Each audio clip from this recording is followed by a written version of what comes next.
Halo teman-teman, masih membahas Donghua Shaolin di mana kali ini kita akan memasuki season keduanya. Selain melanjutkan kehidupan Tangsan di Akademi Sri Lanka, nanti juga akan banyak terungkap mengenai cerita kehidupan di masa lalunya. Serta akan diceritakan juga backstory dari Tang Hao, ayah dari Tangsan yang berselisih dengan organisasi besar bernama Balai Roh Pelindung. Bagi kalian yang belum menyaksikan season satunya, saya sarankan untuk menyaksikannya terlebih dahulu agar tidak gagal paham saat mengikuti ulasan kali ini ya. Baiklah, tanpa berlama-lama lagi, langsung saja kita mulai.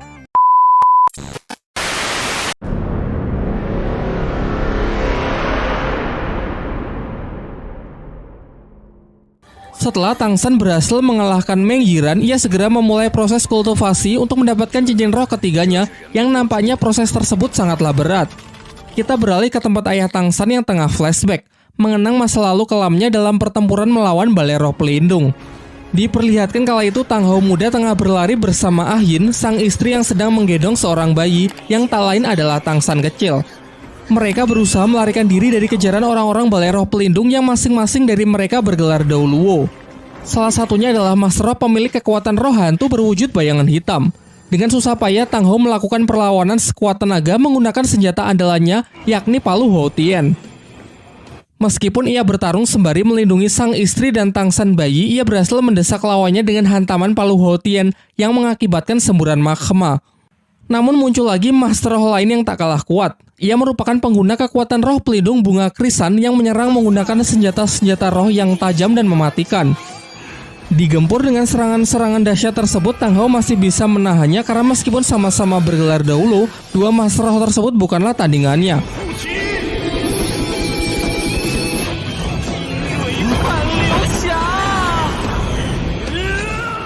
Sayangnya saat mereka kembali melanjutkan pelariannya untuk keluar dari tempat tersebut, datanglah pimpinan dari Balai Roh Pelindung dengan kekuatan yang luar biasa kuat. Ia bahkan menyebut dirinya sebagai dewa. Menyadari hal itu, Tang Hao pun segera mendorong Ah Yin pergi terlebih dahulu dengan harapan sang istri dan anaknya bisa terselamatkan terlebih dahulu. Sementara ia berniat mengorbankan dirinya dengan pertarungan sampai mati. Terlihat cahaya keemasan yang menyilaukan dari langit, pertanda kemunculan dari sang dewa Balai Roh Pelindung. Mereka pun akhirnya bertarung begitu dahsyatnya sebagai puncak perselisihan mereka.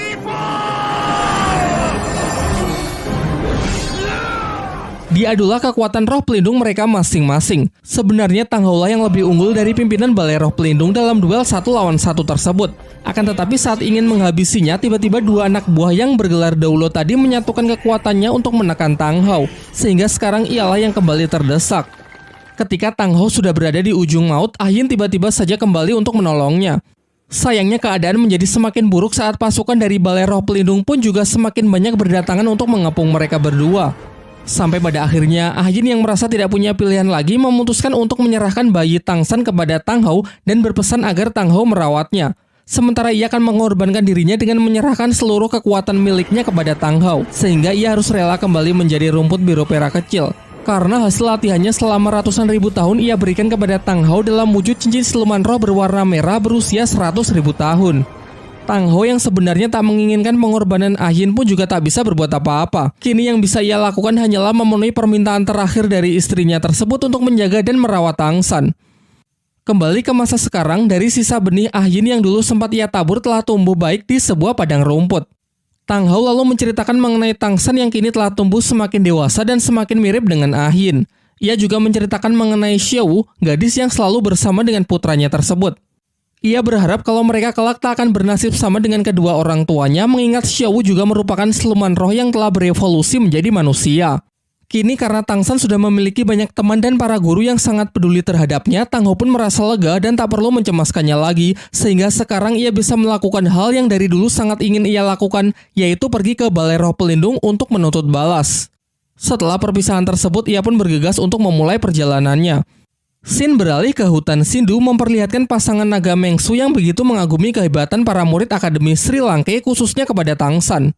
Menurut Mengsu, Tangsan adalah anak yang jenius dengan bakat yang luar biasa sehingga ia memiliki keinginan untuk menjodohkannya dengan Meng Yiran. Di sisi lain, Tangsan masih berupaya keras untuk mendapatkan cincin siluman roh ketiganya melalui proses yang terlihat begitu menyakitkan.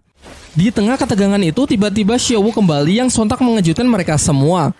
Pandangan Xiaowu kemudian langsung tertuju kepada Tangsan yang sedang berjuang melakukan kultivasi yang begitu berat. Xiao yang merasa cemas menjelaskan bahwa proses penyerapan ini memang sangatlah beresiko. Karena berdasarkan apa yang pernah ia pelajari dari Master Xiao, di levelnya yang sekarang seharusnya Tang San hanya boleh menyerap cincin roh maksimal 1500 tahun. Sementara siluman laba-laba yang sekarang ia serap sudah berusia lebih dari 2000 tahun. Pembicaraan beralih menanyakan bagaimana Xiao bisa selamat dari siluman kera raksasa. Dengan masih ingin menyembunyikan identitas aslinya, Xiao pun terpaksa mengarang cerita kalau tadi saat berada di dalam hutan, terdengar suara auman siluman kerbau yang membuat siluman kera raksasa lari ketakutan dan tak sengaja melepaskannya. Secara kebetulan saat ia terlempar, ia jatuh di samping seekor siluman roh berusia 1000 tahun yang sedang sekarat. Secara kebetulan lagi, saat itu juga ia telah mencapai level 30, sehingga ia pun segera menyerapnya untuk mendapatkan cincin ketiga. Tentu mendengar cerita Xiao yang penuh dengan kebetulan dan serasa tak masuk akal membuat semuanya sangat keheranan.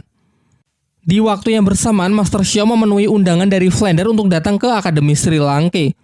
Di sini mereka tengah membicarakan mengenai perkembangan Tang San serta hubungannya dengan Tang Hao. Master Xiao mengungkapkan bahwa sebenarnya Tang San tak hanya punya satu roh pelindung, melainkan bocah itu juga mewarisi roh pelindung Palu Houtian milik Tang Hao. Scene kembali beralih memperlihatkan kondisi Tang San yang semakin mengkhawatirkan. Proses kultivasi itu pun telah mencapai puncaknya. Akan tetapi karena efek dari siluman laba-laba yang terlalu kuat membuat Tang San merasakan sakit yang luar biasa. Sampai tiba-tiba dari punggungnya keluar tulang roh yang menyerupai kaki dari siluman laba-laba yang ia serap. Tubuh Tang San yang tak mampu mengendalikan kekuatan tersebut pun membuatnya terkurung dalam sebuah kepompong. Sementara itu, kesadaran Tang San kembali memperlihatkan flashback dari kehidupan masa lalunya saat ia tengah berupaya menyusup ke perpustakaan paling rahasia di Sekte Tang untuk mempelajari sebuah teknik terlarang. Sembari berusaha memanjat tebing yang sangat curam, ia teringat dengan hari-hari yang ia jalani di Sekte Tang, di mana ia selalu diremehkan, ditindas, dan dipandang rendah oleh murid-murid lain karena mereka merasa memiliki derajat yang lebih tinggi sebagai murid dalam sekte ketimbang Tang San yang hanyalah murid luar. Ia juga teringat saat mencoba meminta izin kepada salah seorang tetua untuk diperbolehkan masuk ke dalam perpustakaan rahasia karena ia ingin mempelajari teknik Tangmen, sebuah teknik tingkat tinggi dari Sekte Tang. Namun izinnya ditolak, tetua itu justru menegaskan bahwa perpustakaan yang dimaksud adalah perpustakaan paling sakral yang bahkan tak boleh dimasuki oleh murid dalam sekte sekalipun, apalagi Tang San yang cuma murid dari luar. Dengan keahlian serta informasi yang telah Tang San kumpulkan selama ini, ia berhasil menyusup ke dalam perpustakaan melewati para penjaga di sana.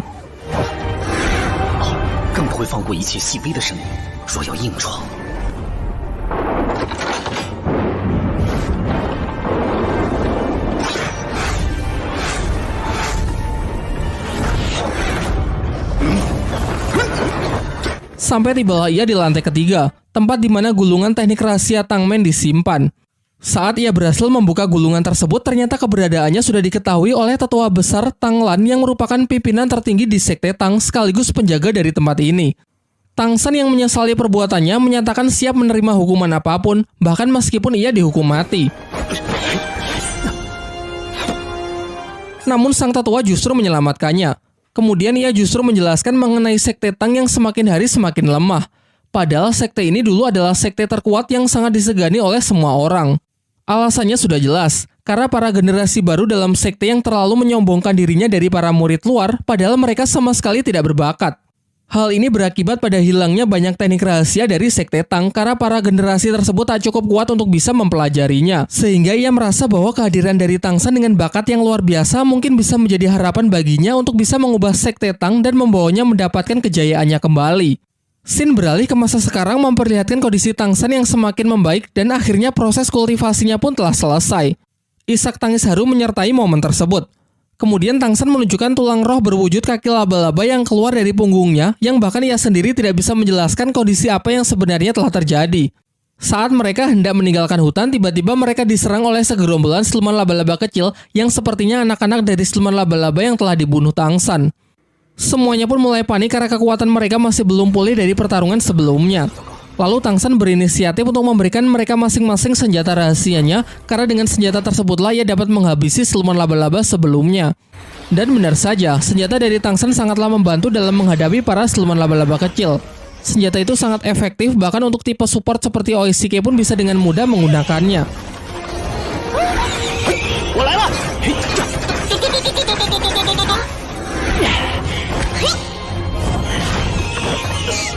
Saat Xiao terdesak dan hampir terkena serangan, dengan sigap Tang San pun datang untuk melindunginya. Secara refleks ia mengeluarkan tulang roh di punggungnya untuk membunuh para siluman laba-laba yang ingin menyerang Xiaowu, dan sisanya lari ketakutan melihat amukan dari Tang San.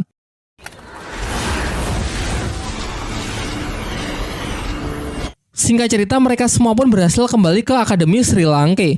Guru Zhao lalu menceritakan semua kejadian yang mereka alami saat berada di dalam hutan Sindhu mengenai Tang San dan Oishike yang telah mendapatkan cincin roh ketiganya, serta kemunculan siluman roh kera raksasa yang sempat menculik Xiaowu. Guru Zhao juga mengatakan bahwa ia masih heran dengan cerita Xiaowu mengenai teriakan kerbau yang sanggup membuat takut siluman roh terkuat tersebut. Kemudian masuklah Master Xiao dalam pembicaraan mereka dengan mengatakan mengenai keberadaan dari siluman roh yang jauh lebih kuat dari siluman kera raksasa di hutan Sindhu yang menjadi kaisar sesungguhnya bagi para siluman roh. Makhluk mengerikan itu bernama Banteng Sanca Ungu, tinggal di dalam danau tenang yang menjadi pusat dari hutan Sindhu. Terdapat sebuah kisah yang menceritakan bahwa dulu pernah ada seorang master roh bergelar Daoluo yang masuk jauh ke dalam hutan berniat menantang siluman kera raksasa untuk berduel. Namun di pusat hutan ia malah bertemu dengan siluman roh yang jauh lebih menakutkan dari siluman kera raksasa. Yang paling mengerikan bukan cuma ukurannya yang luar biasa besar, makhluk itu bahkan juga mengerti bahasa manusia.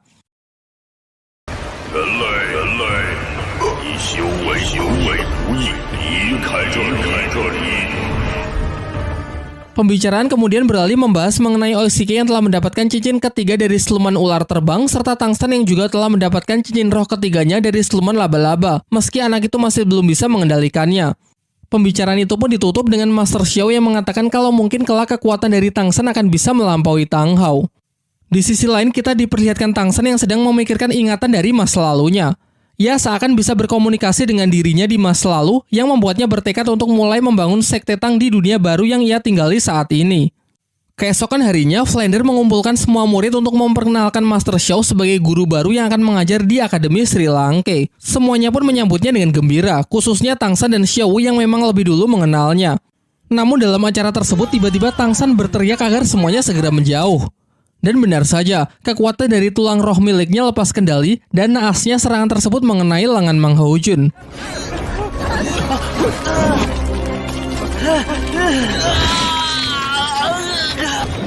Master Xiao berusaha menghandle insiden tersebut dengan mencoba menenangkan Tang San yang terlihat sangat panik.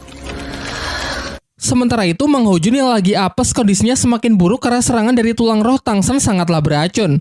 Dibawalah ia masuk ke dalam kamar. Master Xiao lalu menyuruh Tang San agar kembali mengeluarkan tulang rohnya untuk menyerap racun di tubuh Mang Haojun karena hanya dengan cara itu Mang Haojun bisa diselamatkan. Tentu perintah itu membuat Tang San sangat ragu, karena bisa saja kekuatannya lepas kendali dan justru membuat kondisi Mang Haojun semakin memburuk. Sampai akhirnya setelah Master Xiao meyakinkannya, ia pun mencoba cara tersebut dan Mang Haojun pun akhirnya bisa diselamatkan. Keesokan harinya diperlihatkan Master Xiao yang kembali menceramahi Tang San. Ia menjelaskan kelemahan terbesar Tang San ada pada perasaannya yang membuatnya tidak bisa berpikir dengan jernih sehingga menghasilkan keputusan yang gegabah. Kemudian ia menyuruh Tang San untuk menunjukkan kekuatan cincin roh ketiga yang baru ia serap. Master Xiao mengamati bahwa rumput biru perak miliknya lebih tipis namun lebih kuat dari sebelumnya. Terlebih lagi sekarang juga dilapisi racun yang sangat kuat. Mungkin fakta bahwa Tang San memang telah bertindak sangat gegabah, tetapi nampaknya hal itu juga menghasilkan sesuatu yang luar biasa. Mengingat cincin dari siluman laba-laba memang sangat cocok untuk roh pelindung rumput biru perak. Kemudian Tang San juga menunjukkan skill ketiganya yang membuat Master Xiao terkejut karena ia bisa mengeluarkan jaring laba-laba. Untuk mewujudkan keinginannya membangun sekte Tang di dunia barunya ini, ia mulai pergi ke kota untuk mencari sumber daya dan bahan-bahan yang diperlukan untuk membuat senjata rahasia. Tibalah ia di sebuah tempat yang dipenuhi para pandai besi yang tengah sibuk bekerja. Ia lalu mencari pandai besi terbaik di sana lalu menunjukkan rancangan senjata yang ia inginkan. Pandai besi yang melihatnya kebingungan karena ia tak pernah melihat rancangan senjata serumit itu. Kepala pandai besi mencoba mengorek informasi dari Tang San dari mana ia mendapatkan rancangan senjata tersebut. Namun Tang San menolak menceritakannya dan mempertegas bahwa ia hanya ingin senjatanya segera dibuat oleh pekerja dan dengan bahan yang terbaik. Singkatnya, Tang San menyadari kalau kepala pandai besi itu juga merupakan seorang master roh. Mereka lalu sepakat untuk pergi ke ruangan atas untuk bicara empat mata. Dalam perjalanannya, ia mengamati para pandai besi yang bekerja di sana sangat terampil dan profesional. Ia juga bertemu dengan si kembar Tiling dan Tihu yang dulu pernah ia kalahkan di arena pertarungan roh. Sesampainya di ruangan, mereka mulai membicarakan mengenai kerjasama yang akan mereka sepakati. Kepala pandai besi kemudian meminta jaminan kepada Tang San. Ia masih belum yakin kalau Tang San adalah seorang master roh. Ia pun meminta Tang San untuk menunjukkan ID card master roh miliknya. Setelah melihatnya, ia sangat terkejut karena di situ tercatat bahwa Tang San sudah berada di level 29, padahal roh pelindungnya hanya rumput biru perak. Tang San lalu menjelaskan bahwa apa yang tertulis di sana adalah perkembangannya setelah lulus dari akademi di kota Nauding. Sementara sekarang ia sudah mencapai level 31 dan baru memperoleh cincin ketiganya. Tak lama setelah itu, si kembar menyusul masuk setelah tahu akan ada proyek baru. Dari sini terungkap bahwa mereka ternyata adalah putra dari si kepala pandai besi. Mereka lalu menceritakan kalau Tang Sanlah orang yang telah menyelamatkan nyawanya di arena pertarungan roh. Kala itu, Xiao Wu yang emosi ingin menghabisi mereka, namun beruntung Tang San berhasil menghentikannya. Setelah mendengar cerita tersebut, tanpa pikir panjang ia pun menyepakati perjanjiannya dengan Tang San, mengingat Tang San telah berjasa untuk kedua putranya. Di sore harinya terlihat Tang San yang sedang menyendiri di sebuah tebing, tengah memikirkan sekte Tang yang akan ia bangun di dunia barunya ini.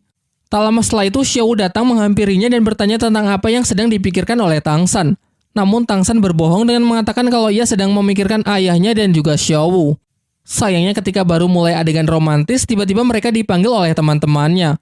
Keesokan paginya dimulailah latihan para murid Akademi Sri Lanka di bawah bimbingan langsung dari Master Xiao. Ia memerintahkan Dai Mubei untuk maju, kemudian menjelaskan kalau Dai Mubei harus bisa mengalahkan satu persatu murid Akademi Sri Lanka, mengingat di antara yang lain Dai Mubei lah yang secara teori paling kuat karena telah mencapai level 37.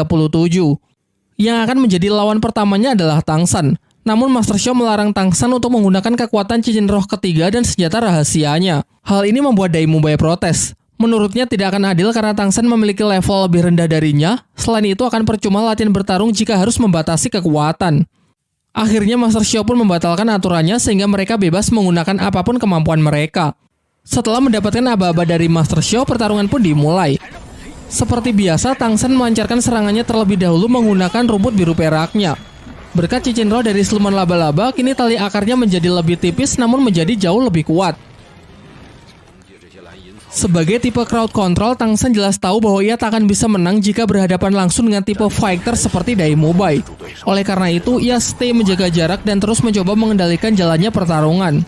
Kesalahan fatal dari Dai Mubei adalah terlalu meremehkan musuhnya. Sampai Tang San akhirnya memiliki kesempatan untuk mengaktifkan skill ketiganya, yaitu tali akar jaring laba-laba. Dan kali ini Dai Mubei tak lagi bisa sembarangan memotong karena selain kuat, jaring tersebut juga mengandung racun yang sangat mematikan. Dengan ini pertarungan mereka pun berakhir dengan Tang San yang keluar sebagai pemenangnya. Setelah Tang San menyerap kembali racun yang sempat mengenai Dai Mubei, pertarungan selanjutnya segera dimulai antara dirinya melawan Mang Hojun dan Oishike.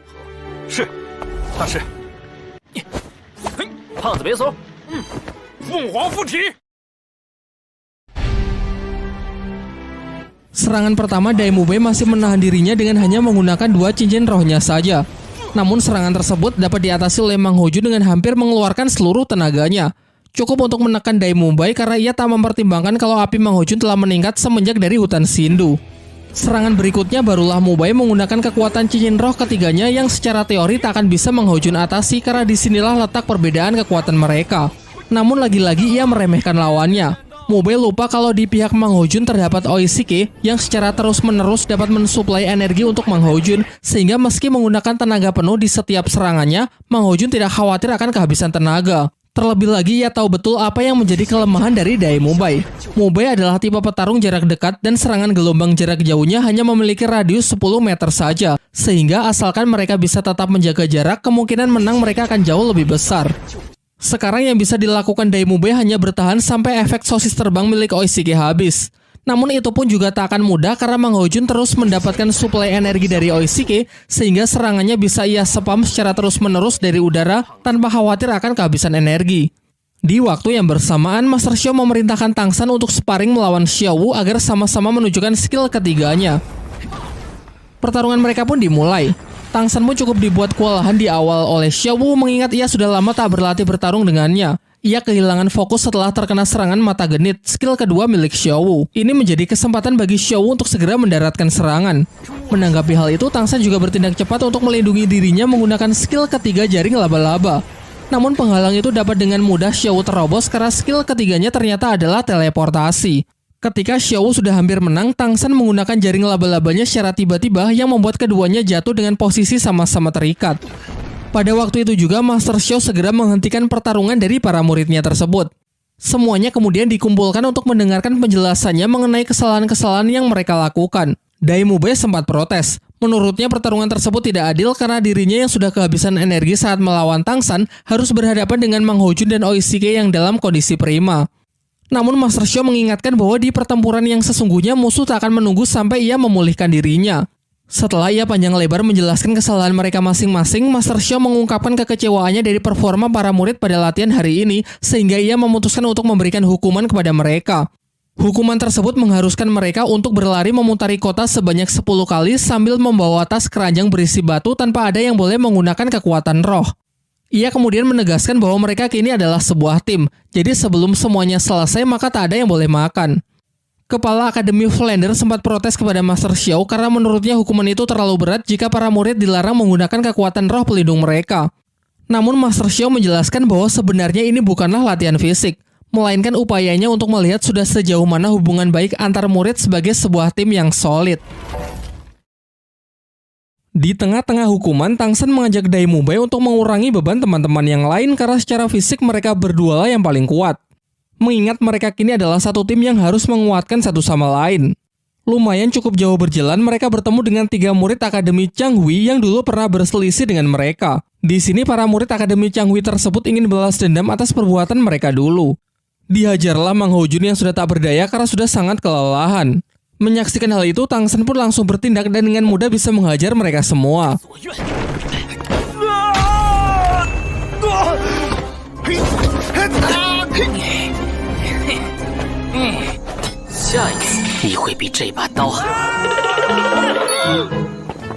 Kemudian melanjutkan hukuman tersebut, teman-teman yang lain mengambil kembali beban yang sempat dititipkan ke Tang San dan Dai Mubei karena melihat mereka berdua yang memikul beban terlalu berat.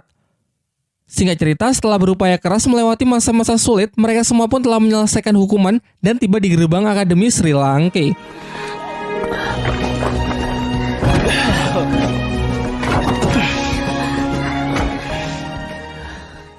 Malam harinya mereka semua pun beristirahat.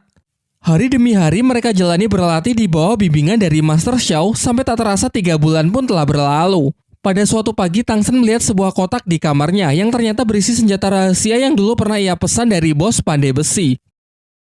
Terlihat ia sangat puas dan mengagumi senjata tersebut karena dibuat begitu sempurna hanya dalam waktu 3 bulan. Ia lalu mulai berpikir untuk memperbanyak benda tersebut untuk ia bagikan ke semuanya. Namun tak lama setelah itu, ia dikejutkan dengan kedatangan Mang Hojun yang terlihat babak belur. Mang Hojun lalu menceritakan semua kejadiannya, bahwa tadi ia mencoba mendekati gadis yang menjadi panitia pendaftaran arena pertarungan roh, meskipun beberapa kali ditolak, ia memutuskan untuk mengantarnya pulang. Akan tetapi dalam perjalanan pulang, gadis itu diganggu oleh seorang preman mesum bernama Bule. Tentu ia pun bergegas untuk melindunginya sehingga pertarungan pun tak terhindarkan. Sayangnya Mang Hojun bukanlah tandingan dari Bule, karena si preman mesum tersebut ternyata adalah seorang master roh yang telah mencapai level 40 dan memiliki 4 cincin roh dengan kekuatan bayangan kegelapan. Perbedaan kekuatan tersebut membuatnya dihajar habis-habisan sampai babak belur. Banyak yang mengatakan kalau Bule memang merupakan penjahat mesum yang meresahkan karena sering menggoda, melecehkan, bahkan memperkaos gadis-gadis di kota. Dengan statusnya sebagai master roh level 40 membuat ia banyak ditakuti oleh warga kota. Setelah mendengar cerita Mang Hojun membuat Dai Mubei sangat emosi karena menurutnya orang-orang seperti inilah yang sangat merusak reputasi dari seorang master roh. Tang San yang sepakat menginisiasi agar Akademi Sri Langke mengambil tindakan untuk memberinya pelajaran. Namun dalam masalah ini mereka berempat memutuskan untuk bertindak sendiri tanpa melibatkan Akademi Sri Langke. Mereka pun mengendap-endap keluar asrama. Xiao yang mengetahui pergerakan mereka menawarkan dirinya untuk ikut membantu. Meski awalnya ditolak karena kasus ini dinilai sangat berbahaya, ia tetap memaksa ikut setelah meyakinkan Tang San bahwa ia ingin mewakili para gadis untuk memberi pelajaran preman mesum. Berangkatlah mereka berlima ke kota untuk mencari Bule. Dalam perjalanan, Mang Hojun menjelaskan mengenai ciri-ciri Bule. Seorang pria tinggi, pakaiannya dominan hitam, serta memiliki kekuatan roh pelindung berwujud 2 cakar bayangan dan sayap di punggungnya. Lalu mereka pun memulai pencarian. Sayangnya setelah cukup lama mencari, mereka sama sekali tak menemukan jejaknya. Oleh karena itu, Xiao mengusulkan sebuah ide untuk menjadikan dirinya sebagai umpan guna memancing Bule supaya keluar, mengingat orang itu sangat mesum dan menyukai gadis-gadis cantik. Rencana tersebut pun mereka jalankan. Xiao berpura-pura berjalan sendiri sementara keempat temannya mengawasi dari jauh. Dan benar saja, tak lama setelah itu Bule muncul dan berniat untuk menangkap Xiao. Sejauh ini Xiao masih memerankan dirinya sebagai gadis polos untuk melihat tindakan dari Bule. Ia lalu mencoba memancing Bule agar mengantarnya ke toko permen di dekat sini. Tentu dengan senang hati Bule pun bersedia menemaninya. Namun ia justru mengarahkan Xiao ke tempat gelap dan sepi untuk bisa melancarkan aksi mesumnya. Ketika melihat gerak-gerik bule yang mulai macam-macam, dari sinilah Xiao mulai bertindak untuk memberinya pelajaran.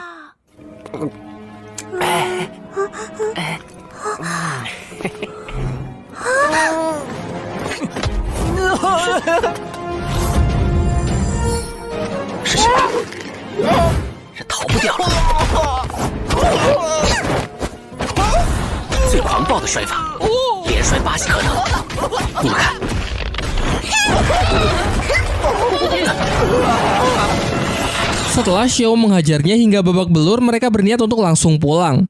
Namun Tang Shen merasa kalau hukuman seperti ini masih belum cukup untuk membuat orang ini jera, sehingga ia ingin memberinya hukuman yang tak pernah akan bisa ia lupakan seumur hidupnya.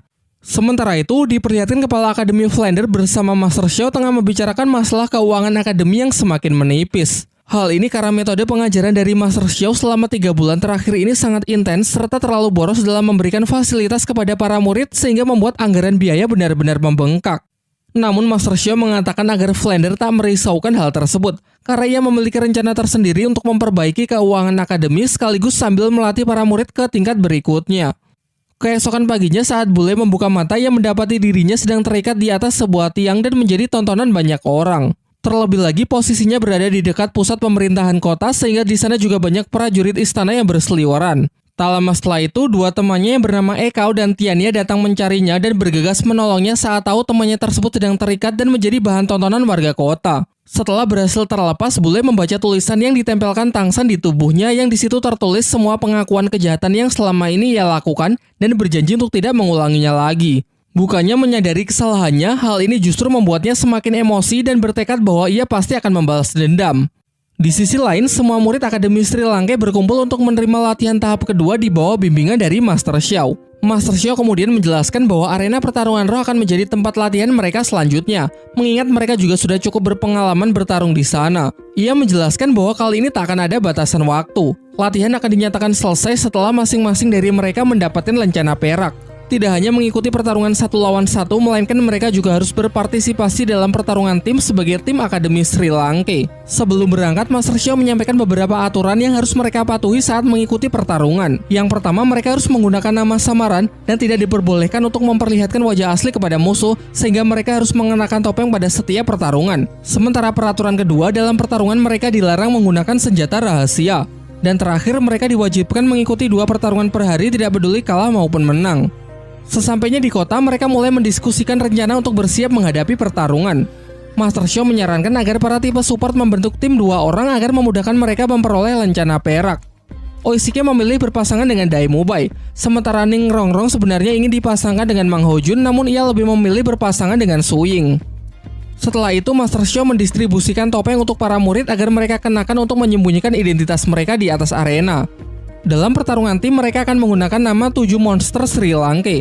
Namun dalam pertarungan 1 lawan 1 dan 2 lawan 2, masing-masing dari mereka akan ia beri nama samaran. Dai Mubai menggunakan nama samaran Harimau Putih, Oishike sebagai Paman Sosis, Mang Hojun sebagai Phoenix Api, Tang Shen sebagai Dewa Asura, Xiao sebagai Kelinci Iblis, Su Ying sebagai Musang Neraka, dan Ning Rongrong sebagai Dewi Pagoda.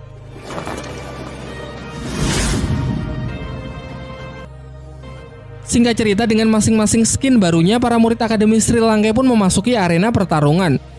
Pertarungan pertama dimulai oleh pasangan Tang Shen dan Xiao melawan tim tikus dan kucing. Tercatat tim yang menjadi lawannya ini telah menang sebanyak 5 kali berturut-turut, sehingga tidak heran kalau semua penonton berekspektasi tinggi kalau tim Tang Shen akan dibuat babak belur.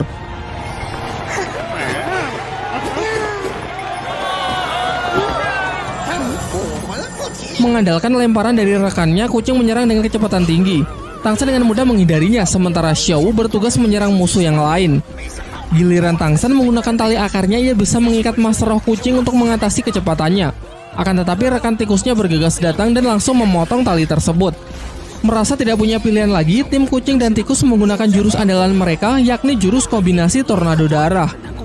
Dengan memanfaatkan putaran berkecepatan super dari si tikus, terbentuklah pusaran angin yang dipertajam dengan cakar kucing dari rekannya. Sebuah teknik yang bisa digunakan menyerang sekaligus bertahan di waktu yang bersamaan.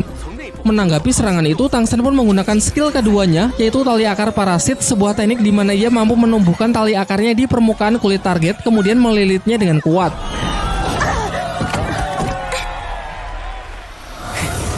Dengan ini pertarungan pun berakhir dengan kemenangan dari pihak Tangsan dan Xiaowu. Setelah itu giliran teman-teman Tangsan yang maju untuk bertarung dan mereka semua bisa memenangkannya. Meskipun sayangnya kita tidak diperlihatkan scene pertarungan tersebut.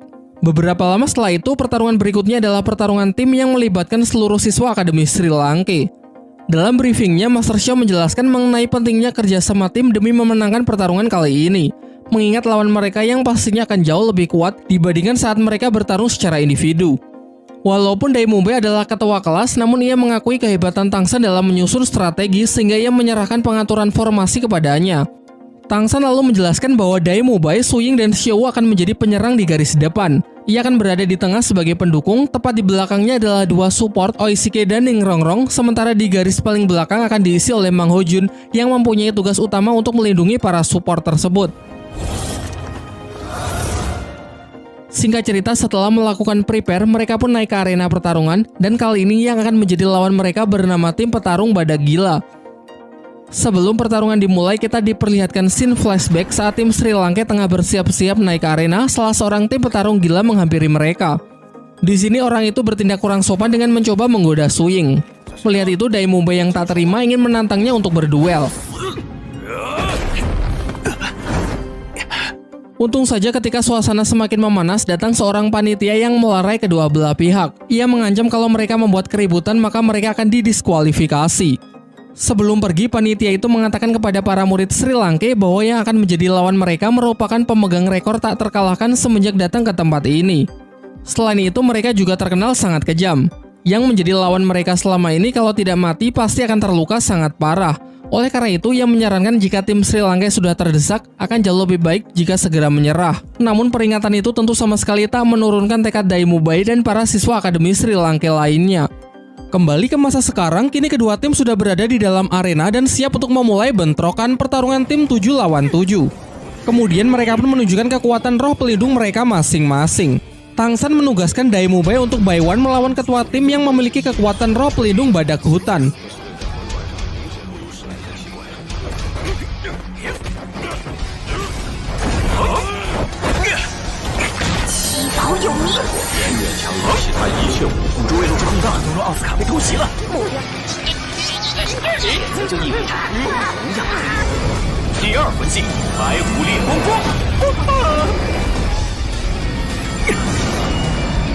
Dengan skill ketiganya, jaring laba-laba Tangsan berhasil menjerat ketua tim petarung gila. Dan sejauh ini pihak Tangsan lah yang sangat mendominasi pertarungan tersebut. Akan tetapi pada langkah berikutnya Tangsan salah perhitungan, ia mengabaikan peringatan dari Master Xiao untuk menghabisi tipe support dari pihak lawan yang memiliki kekuatan roh pelindung cakram harapan.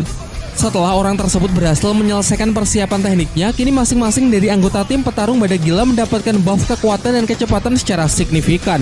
Terlebih lagi skill itu memiliki pasif untuk menghilangkan rasa sakit, sehingga pihaknya bisa terus bertarung secara membabi buta. Dengan ini keadaan pun berbalik 180 derajat. Merasa pihaknya semakin terdesak, Tangsan pun menginisiasi untuk memanfaatkan sosis terbang Oishike guna menghindari kegilaan dari lawannya.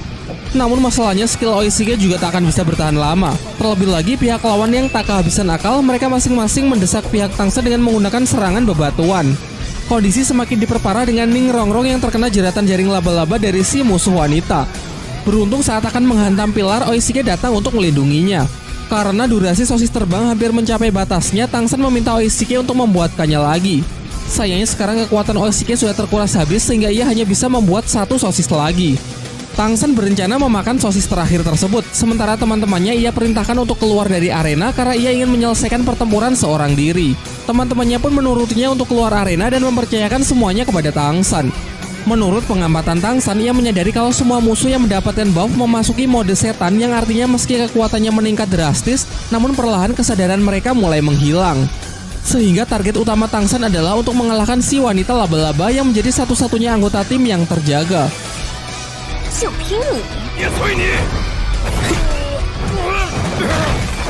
Lawannya yang sudah sangat percaya diri akhirnya melakukan kesalahan dengan menjerat Tangsan menggunakan jaring laba-labanya.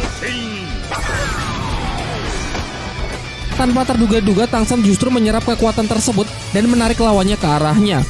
Diikuti dengan kekuatan rumput biru peraknya yang menangkap satu persatu musuhnya lalu melemparkannya keluar arena, sehingga dengan ini tim Akademi Sri Lanka yang dinyatakan sebagai pemenangnya.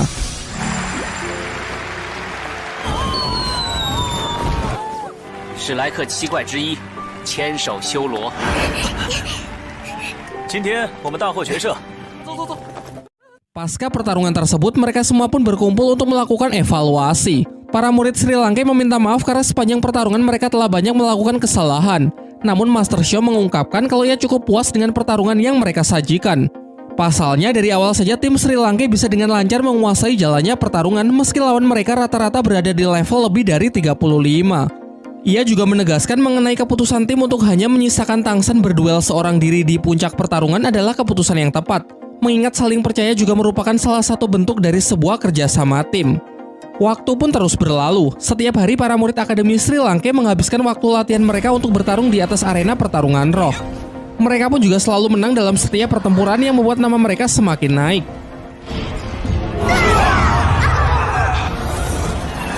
Kehebatan mereka menggema di seluruh penjuru kota sehingga banyak warga kota yang sangat mengidolakan dan mendukung mereka pada setiap pertempuran.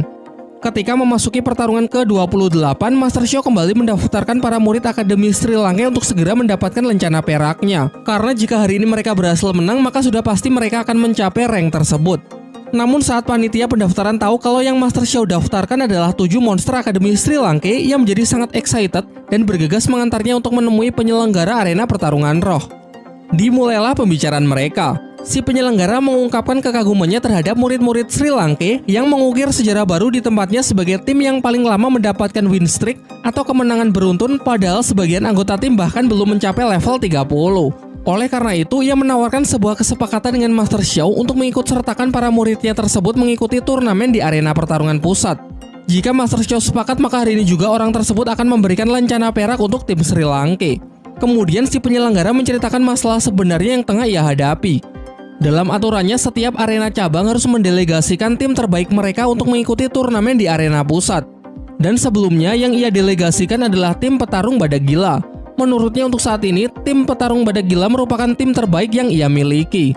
Namun timnya tersebut kalah telak sehingga ia mengalami kerugian yang sangat besar karena dalam pertarungan yang diselenggarakan banyak uang yang harus dipertaruhkan. Berdasarkan analisisnya, penentu kemenangan dari sebuah tim bukan cuma masalah level, melainkan kombinasi kekuatan roh pelindung dari masing-masing anggota tim yang saling mendukung satu sama lain. Menurutnya, tim 7 monster Sri Lanka memiliki hal tersebut.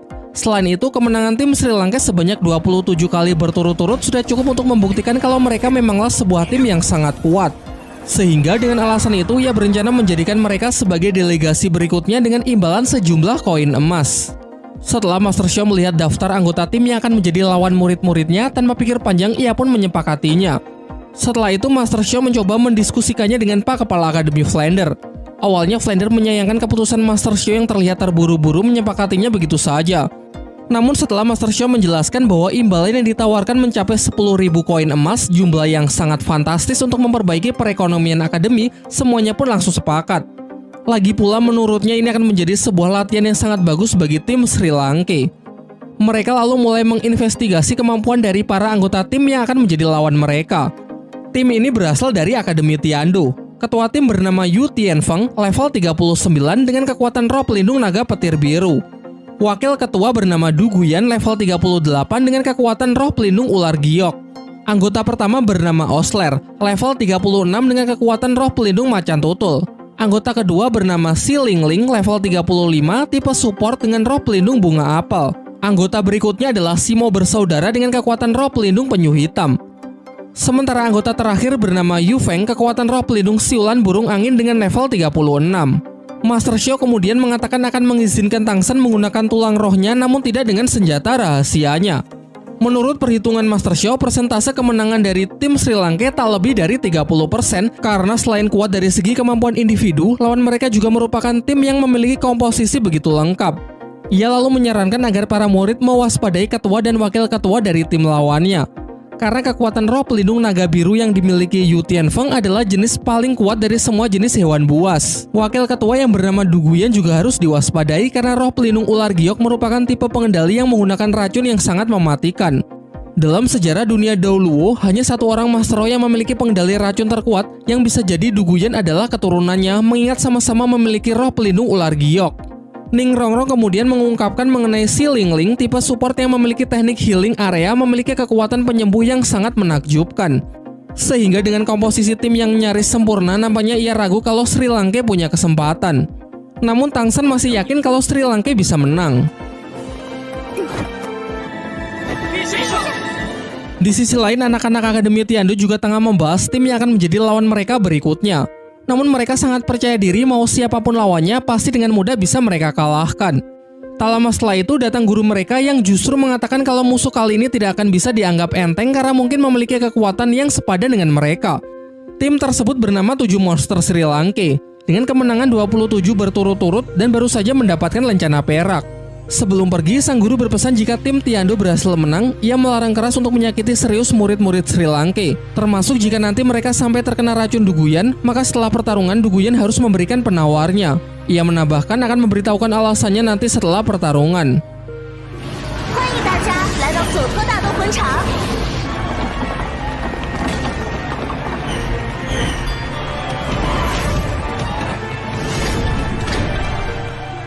Singkat cerita, kedua tim berjalan memasuki arena yang begitu megah dengan kapasitas 20.000 penonton.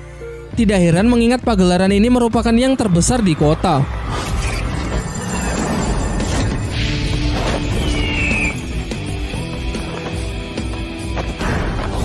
Kemudian mulailah mereka saling menunjukkan kekuatan roh pelindungnya masing-masing. Tim Sri Lanka melakukannya secara bergantian sekaligus untuk membentuk dan merapatkan formasi mereka. Begitu pula dengan tim Akademi Tiandu. Tentu yang menjadi sorotan utama adalah sang ketua yang bernama Yu Tianfeng, pemilik kekuatan roh pelindung istimewa, yakni naga petir biru. Seperti yang sudah dijelaskan sebelumnya, tim ini memiliki komposisi yang sangat lengkap. Mereka punya serangan terkuat, pergerakan tercepat, pertahanan sempurna, serta tipe support terbaik.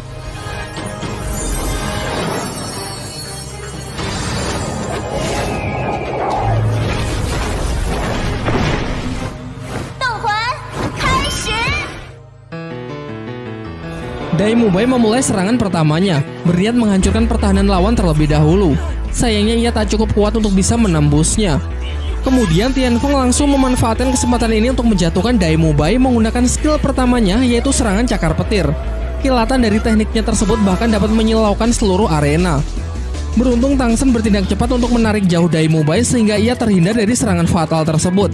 Giliran divisi penyerang dari tim Sri Lanka yang maju untuk melancarkan serangan guna mengobrak-ngabrik formasi lawan. Sementara Tang San sejauh ini masih mengambil peran sebagai pendukung dari jarak jauh. Bahkan teknik yang Tang San gunakan cukup untuk membuat Tianfeng terpukau karena Tang San bisa dengan mudah mengendalikan rumput biru perak seolah-olah sudah menjadi tangan dan kakinya. Terlebih lagi ia sanggup menggunakannya untuk mengendalikan beberapa anggota tim dalam waktu yang bersamaan. Kali ini Yu Tianfeng lah yang telah salah perhitungan. Dengan tindakannya yang terlalu gegabah menyerang Tang San justru membuatnya masuk ke dalam perangkap tim Sri Lanka. Sekilas kita juga diperlihatkan flashback saat Tang San memimpin diskusi pembahasan rencana pertarungan bersama timnya. Ia berpikir kalau nyawa dari tim musuh berada di ketuanya. Karena kekuatannya yang sangat spesial tentu membuat Tianfeng akan sangat percaya diri sehingga hal ini bisa dimanfaatkan Tang San untuk memberinya perangkap. Di luar arena, Master Xiao juga sangat mengagumi keahlian Tang San dalam menyusun strategi. Menjadikan Dai Mubai sebagai umpan, kemudian menggunakan rumput biru peraknya untuk menyelamatkannya. Namun tujuan sebenarnya adalah untuk menarik perhatian Tianfeng agar menyerang Tang San dan memasukkannya dalam jebakan. Dengan ini sedari awal pihak Sri Lanka lah yang menguasai jalannya pertarungan. Di dalam jebakan tersebut, tim Sri Lanka terus menggempurnya dengan serangan Phoenix dari Mang Hojun. Sedangkan Tang San berusaha mencari kesempatan untuk mengikatnya. Sementara anggota tim Tiandu yang lain hanya bisa membantu doa karena terhalang dinding api yang dibuat oleh Mang Hojun. Ketika Tianfeng mencoba mengerahkan seluruh tenaganya untuk melepaskan diri, di sisi lain Dai Mubai sudah bersiap dengan serangan gelombang harimau penghancurnya.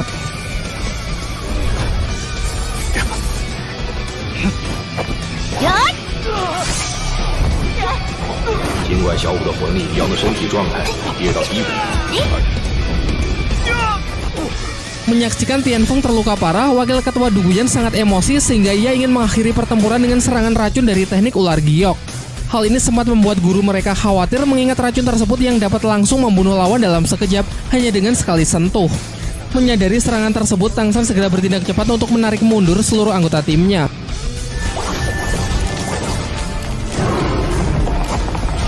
Terlihat ia masih cukup tenang untuk membaca situasi. Semuanya pun dibuat sangat tercengang kala Tang San memiliki cara untuk mengatasi racun ular giok milik Duguyan dengan penetral racun yang telah ia persiapkan. Tentu pengetahuannya yang sangat luas mengenai dunia racun ia dapatkan dari ingatan ketika dulu masih berada di Sekte Tang. Semuanya dibuat sangat terkejut, karena selama ini tak pernah terpikir sedikit pun untuk bisa menangkal racun dari ular giok yang terkenal begitu kuat. Dari belakang tim Tiando masih tersisa Ling Ling, ialah tipe support dengan teknik lautan 9 hati yang dapat melakukan healing area untuk menyembuhkan para anggota timnya. Jika teknik ini berjalan lancar, maka tim Tiando sangat mungkin untuk bisa membalikan keadaan. Kini pertarungan antar kedua tim yang sesungguhnya baru saja dimulai. Terjadilah bentrokan antar ketua tim. Meski luka Tianfeng telah disembuhkan, namun energi rohnya masih belum sepenuhnya pulih. Sementara Su Ying masih beradu kecepatan dengan salah seorang anggota tim lawan yang bernama Osler, pemilik kekuatan roh pelindung macan tutul. Sama halnya dengan Mang Ho Jun yang tengah Baiwan melawan anggota tim yang setipe. Namun tim Sri Lanka kurang diuntungkan karena terdapat perbedaan level dan jumlah cincin. Di sisi lain, Xiao dan Tang San tengah menghadapi Simo bersaudara pemilik pertahanan cangkang kura-kura. Walaupun mereka ini spesialis pertahanan, mereka juga bisa memanfaatkan kekuatan cangkangnya untuk menyerang meski di waktu yang bersamaan membuat pertahanannya menjadi menurun. Hal itu kemudian dimanfaatkan Xiao untuk melancarkan serangan. Namun sayangnya kali ini Tang San salah perhitungan. Cangkang-cangkang itu dapat dikendalikan dari jarak jauh untuk memotong tali akar Tang San agar pengguna rumput biru perak tersebut tak bisa lagi menarik Xiao. Kini Xiao pun masuk ke dalam perangkap. Teleportasinya pun juga tak akan berguna karena memiliki batasan jarak yang pendek. Akibatnya ia terluka sangat parah karena menerima serangan telak dari Simo bersaudara. Mang Ho Jun yang sangat emosi mengerahkan seluruh tenaganya untuk melepaskan Auman Phoenix.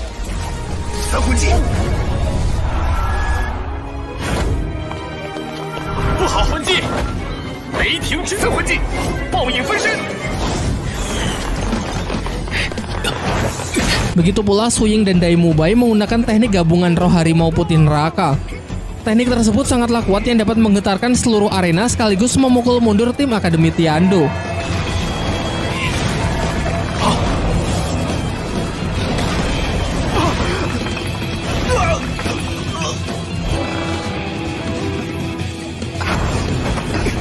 Setelah kehebohan itu, diperlihatkan Simo bersaudara yang akan segera menerima amukan dari sang pangeran rumput biru perak. Tang San pun tak akan menahan dirinya lagi. Dengan penuh emosi, ia mengeluarkan tulang roh laba-labanya untuk pertama kalinya di atas arena. Di waktu yang bersamaan, Tang San menggunakan skill ketiga jaring laba-laba untuk menjatuhkan lawan pengguna teknik roh angin. Selanjutnya, ia memancing Simo bersaudara untuk melancarkan serangan terkuatnya, yang kemudian justru ia arahkan agar serangan tersebut mengenai sang ketua tim. Setelah itu, ia segera bergerak cepat untuk menjatuhkan Simo bersaudara, dan tanpa jeda ia langsung berlari ke arah Duguyan. Diperlihatkan racun Duguyan juga sama sekali tak mempan karena basically teknik laba-laba Tang San juga merupakan teknik yang beracun. Dengan tatapan yang sangat dingin, Tang San menangkap Duguyan dan seolah-olah memiliki hasrat yang kuat untuk membunuhnya. Melihat hal itu, Tianfeng menyuruh Tang San untuk melepaskannya, kemudian menyatakan kalau timnya sudah menyerah. Emosi Tang San perlahan mulai surut setelah mengingat ucapan dari Master Xiao. Ia lalu bergegas menyerap kembali racunnya sebelum menuju jantung target dan membunuhnya. Terakhir, ia meminta Ling Ling, anggota tim lawan yang memiliki teknik healing, agar juga menyembuhkan Xiao yang tengah terluka.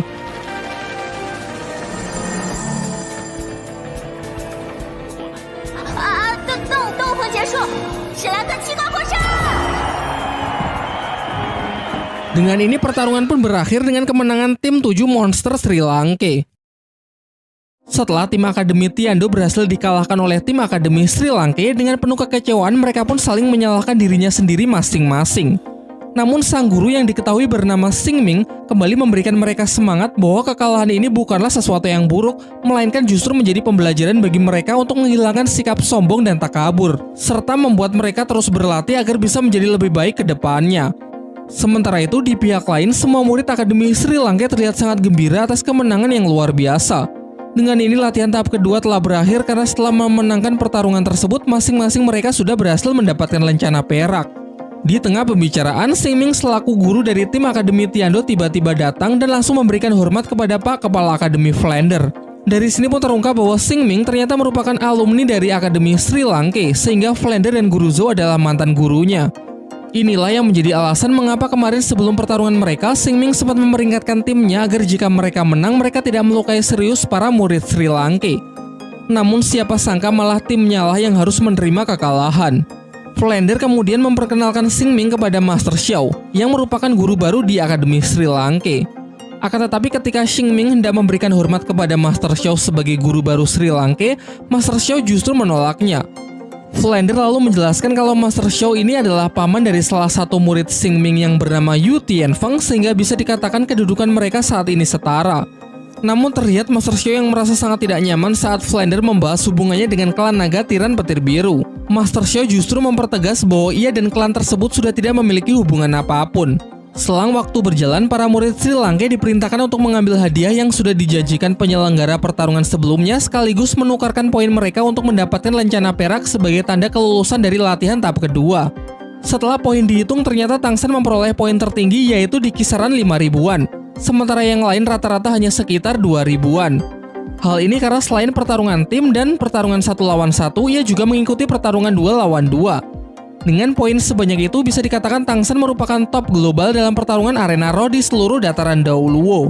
Mereka lalu menerima lencana mereka masing-masing, dan hanya Tangsanlah yang satu-satunya memperoleh lencana emas, sedangkan teman-teman yang lain baru mendapatkan lencana perak. Sementara itu, kita diperlihatkan tim Akademi Tiando yang sempoyongan beranjak kembali ke penginapan.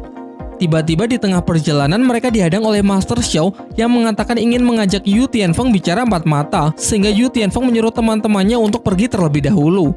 Master Xiao memulai percakapan dengan memuji keponakannya tersebut yang telah bekerja keras hingga bisa mencapai level 39 di usianya sekarang. Kemudian ia menanyakan mengenai kabar ayah dan kakeknya. Tianfeng menjawab bahwa mereka baik-baik saja, namun kakek sudah semakin tua sehingga semua urusan klan diurus oleh ayahnya. Lalu ia meminta agar Master Xiao pulang ke kerajaan Tiando karena ayah dan kakeknya sebenarnya sangat merindukannya. Tetapi Master Xiao menolak hal itu. Ia mengatakan kalau itu mustahil karena hubungannya dengan klan naga sudah lama berakhir. Beralih membicarakan pertarungan hari ini, Tianfeng meminta maaf karena kekalahannya telah membuat malu klan naga tiran petir biru. Namun Master Xiao menjelaskan kalau Tianfeng sebenarnya bukan kalah melawan tim Sri Lanka, melainkan kalah melawan sikap angkuh dirinya sendiri, sehingga dengan mudah bisa masuk ke dalam jebakan yang dibuat oleh musuh. Sebelum pergi, ia berpesan agar Tianfeng menjadikan kekalahannya hari ini sebagai pelajaran berharga untuk terus berlatih menjadi Master Roh yang jauh lebih kuat. Scene lalu berpindah memperlihatkan Flander yang mentraktir makan malam guru Xingming dan para murid Sri Lanka. Semua berjalan menyenangkan sampai Master Xiao datang dan tiba-tiba mengatakan kalau ia akan menyerahkan semua murid Sri Lanka kepada kerajaan Tiando. Kemudian ia menjelaskannya lebih rinci, bahwa sebentar lagi akan ada turnamen terbesar bagi para Master Roh di dunia Daoluo. Sayangnya turnamen tersebut hanya boleh diikuti oleh para murid dari akademi resmi. Sedangkan sudah dijelaskan sebelumnya bahwa Akademi Sri Lanka bukanlah akademi resmi. Sehingga menurutnya akan jauh lebih baik jika para murid Sri Lanka bisa mengikuti turnamen tersebut di bawah naungan Akademi Tiando, mengingat Akademi Tiando memiliki 2 kuota untuk bisa berpartisipasi. Hal ini dirasakan cukup menguntungkan kedua belah pihak karena para murid Sri Lanka akan punya kesempatan untuk mengembangkan potensi mereka, sementara kerajaan Tiando juga akan diuntungkan dengan nama baik yang akan dibawa oleh para murid Sri Lanka. Keputusannya tersebut sempat mendapatkan tantangan dari Flander selaku Akademi Sri Lanka. Ia masih tidak rela kalau kerja kerasnya selama 20 tahun membangun akademi diserahkan kepada kerajaan Tiando begitu saja. Namun setelah Master Xiao meyakinkannya kalau ini semua demi kebaikan para murid Akademi Sri Lanka, sehingga Flander sudah tidak bisa berkata apa-apa lagi. Melanjutkan kesepakatannya, Master Xiao lalu menyampaikan beberapa syarat yang harus dipenuhi oleh pihak Akademi Tiando. Yang pertama, Akademi Tiando harus menerima seluruh guru dari Akademi Sri Lanka, dan semua latihan mereka hanya akan dilakukan oleh guru-guru dari Sri Lanka tersebut tanpa melibatkan pihak dari Akademi Tiando. Di sini Flander yang nampaknya masih berat hati melepaskan para murid Sri Lanka memilih untuk keluar ruangan dan menyerahkan semua urusan tersebut kepada Master Xiao dan Guru Zhao. Mang Hojun kemudian menyusul untuk menemani dan sedikit menenangkannya. Ia mengibaratkan bahwa ini hanya akan seperti meminjam ayam untuk menetaskan telur. Singkat cerita, mereka semua akhirnya kembali pulang ke Akademi Sri Lanka. Master Xiao kemudian menjelaskan bahwa keberangkatan mereka menuju kerajaan Tiando akan berlangsung 2 bulan lagi. Dan selama 2 bulan tersebut mereka akan dibebaskan dari latihan. Sebagian murid menghabiskan waktunya untuk liburan, sementara hari demi hari Tangsan habiskan untuk membuat berbagai macam senjata rahasia yang nanti akan ia bagikan kepada teman-temannya. Singkat cerita 2 bulan telah berlalu. Sebelum berangkat, semua murid berkumpul untuk melihat senjata rahasia terbaru yang telah Tangsan buat. Senjata tersebut ia beri nama Cakar Dewa Terbang. Memiliki 3 cakar besi yang sangat tajam, cengkeramannya cukup kuat untuk menghancurkan sebuah batu. Fitur yang lain bisa ia tembakkan dengan kawat sepanjang 30 meter berguna untuk serangan kejutan maupun meningkatkan mobilitas. Setelah selesai mempresentasikan senjata rahasianya, ia memberikan satu persatu kepada teman-temannya secara gratis. Dirasa semua persiapan telah siap, mereka semua pun berangkat menuju kerajaan Tiando dengan menggunakan sosis terbang dari Oishike. Perjalanan mereka berlangsung selama beberapa hari sehingga juga sempat singgah di sebuah penginapan. Sampai suatu ketika saat kembali melanjutkan perjalanan, tibalah mereka di sebuah kota yang bernama Kota Sylphus. Sebuah tempat yang terlihat sangat barbar di mana banyak terjadi penindasan, penjarahan, dan banyak tindakan kriminal lainnya. Master Sho kemudian menyuruh para murid untuk mengikuti pertarungan tersebut sebagai bagian dari latihan tahap ketiga mereka. Namun sayangnya dikarenakan tim Sri Lanka sudah mencapai rank lencana emas, panitia pendaftaran mengatakan kalau mereka tidak bisa berpartisipasi karena pertarungan di sini tertinggi hanya memiliki lencana perak. Sementara dalam pertarungan arena dibutuhkan kesetaraan rank. Namun jika tetap ingin bertarung, panitia pendaftaran memberikan Master Sho alternatif lain, yaitu dengan mengikuti pertarungan bebas. Dalam pertarungan bebas, dimungkinkan untuk sebuah tim saling menantang satu sama lain meski terdapat perbedaan rank. Tanpa pikir panjang, Master Sho pun mengambil tawaran tersebut lalu menanyakan siapa tim terkejam dan paling jahat di tempat ini. Kemudian dijelaskan bahwa tim yang sesuai ialah tim Dewa Iblis Darah. Tim yang tidak hanya kuat, mereka juga terkenal sangat kejam dan telah banyak melakukan kejahatan. Sejauh ini siapapun yang menjadi lawannya pasti akan mereka bunuh. Flander sempat melarang keras keputusan Master Sho yang dinilai terlalu berlebihan. Ia khawatir kalau keselamatan para murid akan terancam jika berhadapan dengan tim Dewa Iblis, karena meski sudah mendapatkan lencana emas, faktanya hanya Tang Senlah yang mendapatkannya. Namun lagi-lagi Master Sho meyakinkan Flander bahwa ini menjadi latihan yang akan sangat berguna untuk melatih mental para murid Sri Lanka. Berita tentang tim pendatang yang menantang tim Dewa Iblis pun dengan cepat tersebar. Orang-orang berdatangan untuk memasang taruhan besar-besaran atas kekalahan tim Sri Lanka. Sementara Flander adalah satu-satunya orang yang bertaruh jika tim Sri Lanka akan menang, sehingga jelas hal itu menjadi bahan tertawaan semua orang. Sampai datang seorang pembisnis kaya yang juga mendukung Sri Lanka setelah melihat pertarungan mereka di arena Raw sebelumnya mengalahkan tim dari kerajaan Tiando. Sementara itu, Master Sho memberikan briefing kepada para muridnya sebelum mereka masuk ke dalam arena. Di pertarungan kali ini, ia mengizinkan para murid untuk menggunakan senjata rahasia dari Tang San. Ia menjelaskan bahwa ia sengaja memilih tim yang kejam yang banyak melakukan kejahatan sehingga tim Sri Lanka tak perlu merasa bersalah jika memang harus menyakiti mereka. Ia juga berpesan agar tidak menunjukkan belas kasihan, karena jika kalian sampai terdesak, maka kalian dipastikan akan mati. Singkat cerita, kedua tim telah memasuki arena. Dari teriakan para penonton terdengar bahwa tim Sri Lanka pasti akan mati mengenaskan. Hal ini membuat Flander semakin cemas, namun berbeda dengan Master Sho yang nampak begitu tenang dan sangat yakin kalau pihak Tang Senlah yang pasti akan menang.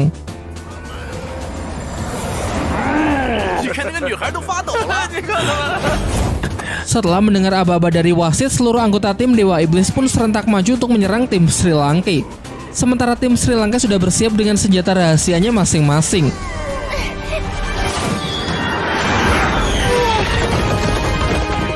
Pertarungan pun berakhir dalam sekejap dengan kemenangan dari tim 7 monster Sri Lanka. Seluruh anggota tim Dewa Iblis harus menerima kematiannya karena serangan senjata rahasia tersebut langsung mengarah ke titik vital mereka. Jelas kejadian itu membuat semua orang benar-benar terkejut. Bahkan tim Sri Lanka itu sendiri, karena ini adalah pengalaman pertama mereka membunuh manusia. Di backstage diperlihatkan sebagian murid Sri Lanka begitu syok dan merasa bersalah atas apa yang telah mereka lakukan. Kemudian Master Sho datang untuk menenangkan mereka.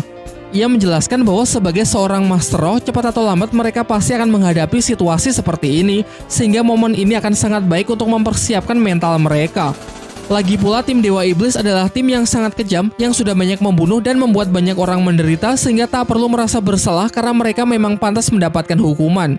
Master Sho lalu menambahkan kalau sebagian hadiah dari kemenangan pertarungan ini rencananya akan ia sumbangkan ke keluarga korban dari kekejaman tim Dewa Iblis. Keesokan harinya, rombongan Sri Lanka pun akhirnya telah tiba di kerajaan Tiando. Namun begitu sampai di depan gerbang, mereka langsung mendapatkan sambutan yang kurang menyenangkan dari para murid Akademi Tiando. Secara baik-baik, Flander memperkenalkan diri dan rombongannya serta mengatakan tujuannya datang kemari adalah untuk memenuhi undangan dari Akademi Tiando dalam rangka pertukaran pelajar. Akan tetapi lagi-lagi dengan nada kasar, salah seorang murid Tiando justru mengusirnya dan berkata bahwa orang-orang miskin seperti mereka tak layak dan tak mungkin diundang untuk menjadi bagian dari Akademi Tiando. Dai Mumbai yang sangat kesal menghajar satu persatu anak-anak sombong itu untuk memberikan pelajaran sekaligus menunjukkan perbedaan kualitas di antara mereka. 但人数却占据着一堆垃圾。我不禁怀疑来的至少能够抵挡住才对。可现在这差不多可以了。 Tak lama setelah itu, guru Xingming datang untuk menghentikan para muridnya yang sudah bertindak tidak sopan kepada tamunya. Ia lantas menghukum mereka untuk berlari mengelilingi lapangan 10 putaran, sementara ia akan mengantar rombongan Sri Lanka menuju gedung akademi untuk bertemu dengan para petinggi Akademi Tiando. Dalam perjalanan, Xingming menjelaskan mengenai fasilitas yang dimiliki oleh Akademi Tiando, yaitu meliputi berbagai tempat pelatihan yang dapat digunakan untuk memfasilitasi para murid dengan jenis kekuatan roh pelindung khusus agar mereka para murid mendapatkan hasil latihan secara optimal. Selain itu, ia juga menjelaskan mengenai jumlah siswa akademi yang memiliki lebih dari 500 siswa yang sebagian besar berasal dari keturunan bangsawan. Di akademi ini juga terdapat 3 kelas yang dikelompokkan berdasarkan sistem leveling. Siswa dengan level di bawah 25 berada di kelas 1, siswa dengan level 25-30 berada di kelas 2, sementara siswa dengan level di atas 30 akan menempati kelas 3. Ia menambahkan kalau anak-anak yang dihajar oleh Dai Mubai di depan tadi adalah anak-anak yang berasal dari kelas 1. Sedangkan tim yang pernah tim Sri Lanka lawan di arena pertarungan roh beberapa bulan yang lalu merupakan siswa-siswa kelas 3. Para staf guru pun juga dikelompokkan berdasarkan sistem leveling. Master Roh dengan level 40-50 akan mengajar di kelas 1, level 50-60 mengajar di kelas 2, dan pemilik level lebih dari 60 akan mengajar di kelas 3. Di atas para guru yang sudah disebutkan, terdapat 3 guru paling senior yang sangat dihormati dan menjadi petinggi di Akademi Tiando. Setelah cukup jauh berjalan, akhirnya mereka pun sudah sampai di depan gedung akademi dan langsung mendapatkan sambutan ramah dari ketiga guru senior. Yang di tengah bernama Senji, level 86 dengan kekuatan roh pelindung iblis ke-8. Di sebelah kiri bernama Bai Bosan, level 83 dengan kekuatan roh pelindung tungku bintang. Dan yang paling kanan bernama Ziling, level 85 dengan kekuatan roh pelindung tipe pengendali tali akar hijau. Kemudian diajaklah rombongan Sri Lanka masuk untuk membicarakan lebih jauh mengenai kerjasama antar akademi yang akan segera dibangun. Kesepakatan kerjasama tersebut pun disambut dengan baik oleh ketiganya.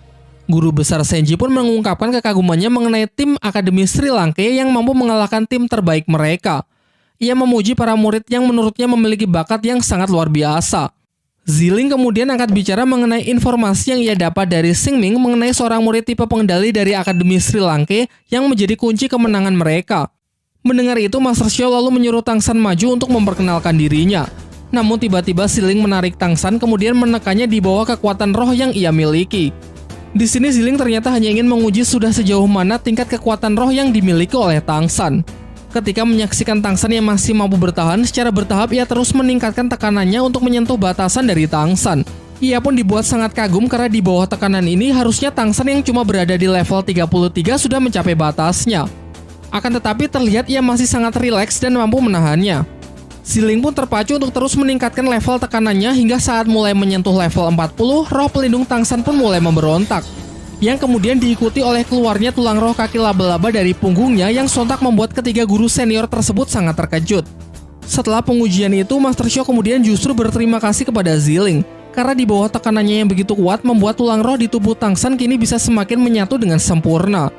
Di dalam hati, Tangsan menambahkan bahwa tidak hanya tulang rohnya, namun berdasarkan apa yang telah ia pelajari di Sekte Tang, tekanan tersebut juga mengakibatkan terbukanya ke-8 titik kekuatan di tubuhnya. Setelah menyaksikan hal itu, pihak Sri Lanka pun kembali mendapatkan banjir pujian. Senji mengatakan kalau ia akan memberikan fasilitas yang terbaik untuk mendukung kerjasama yang akan segera mereka jalankan. Namun di tengah pembicaraan, tiba-tiba datanglah seorang anggota bangsawan kerajaan Tiando lengkap dengan pasukan pribadinya yang langsung mengepung seisi ruangan. Ternyata keributan rombongan Sri Lanka di depan gerbang beberapa waktu yang lalu berbuntut panjang karena salah seorang murid yang dihajar oleh Dai Mubai merupakan pangeran keempat sekaligus keponakan dari anggota bangsawan tersebut. Dari belakang si bangsawan juga terlihat seorang master roh tingkat tinggi yang kehadirannya memberikan aura yang sangat mengerikan. Ialah master roh bergelar Douluo, pemilik kekuatan roh pelindung pengendali racun giok terkuat yang merupakan kakek dari Duguyan. Dengan sopan, para guru senior memperkenalkan tamunya kepada si bangsawan, lalu menjelaskan mengenai kerjasama yang akan segera mereka jalin dengan pihak Akademi Tiando. Si bangsawan kemudian menjelaskan bahwa untuk merekrut seorang master roh menjadi bagian dari guru Akademi Tiando haruslah melewati sebuah ujian, yaitu bertarung melawan kakek Dugu. Jika para guru tidak sanggup, maka ia mempersilahkan mereka semua untuk segera pergi karena Akademi Tiando tidak menerima orang-orang lemah. Dai Mubai menjadi orang pertama yang bereaksi atas penghinaan tersebut. Namun apa daya karena perbedaan kekuatan mereka yang terpaut terlalu jauh.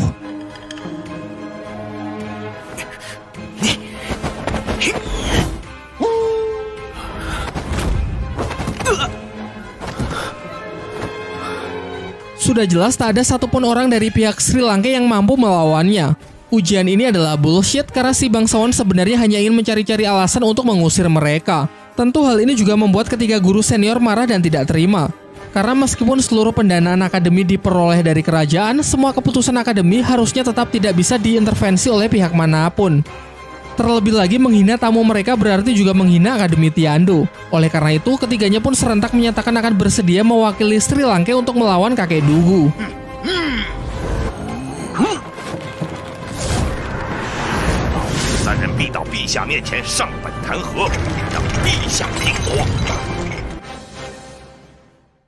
Karena tidak ingin suasana internal semakin memanas, Flander pun memutuskan untuk segera angkat kaki dan membatalkan hubungan kerjasama dengan pihak Akademi Tiandou. Dan setelah rombongan Sri Lanka keluar, Sing Ming pun juga mengatakan kalau ia ingin mengundurkan diri dari kursi pengajar karena menghina Akademi Sri Lanka berarti juga menghina dirinya, mengingat ia adalah alumni dari akademi tersebut.